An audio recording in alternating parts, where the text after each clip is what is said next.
സാധാരണ ഞാൻ പല വീടുകളിലൊക്കെ പോയി ഭക്ഷണം കഴിക്കുന്ന സമയത്ത് എന്തെങ്കിലും നല്ലൊരു ഭക്ഷണം കഴിച്ചാൽ അതിൻ്റെ ചേരുവകൾ അതിൻ്റെ റെസിപ്പി ചോദിച്ച് മനസ്സിലാക്കും.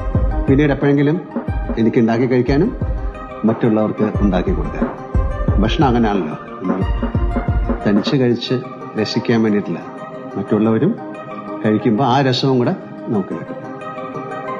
അപ്പോൾ നമുക്ക് ആ ഫിഷ് ഫ്രൈ ഉണ്ടാക്കി നോക്കാം.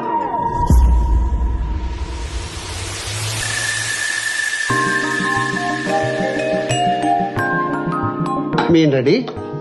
ഒരു 3 സ്പൂൺ മുളക് പൊടി, 1 സ്പൂൺ കുരുമുളക് പൊടി, ഒരു 1/4 സ്പൂൺ മഞ്ഞൾപ്പൊടി, ഒരു 1/2 സ്പൂൺ കായപ്പൊടി, ഇഞ്ചി വെളുത്തുള്ളി മിക്സ്.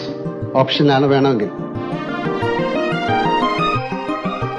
നമുക്കിതെല്ലാം കുറച്ച് വെള്ളം ഒഴിച്ച് ഒന്ന് കുഴയ്ക്കാം.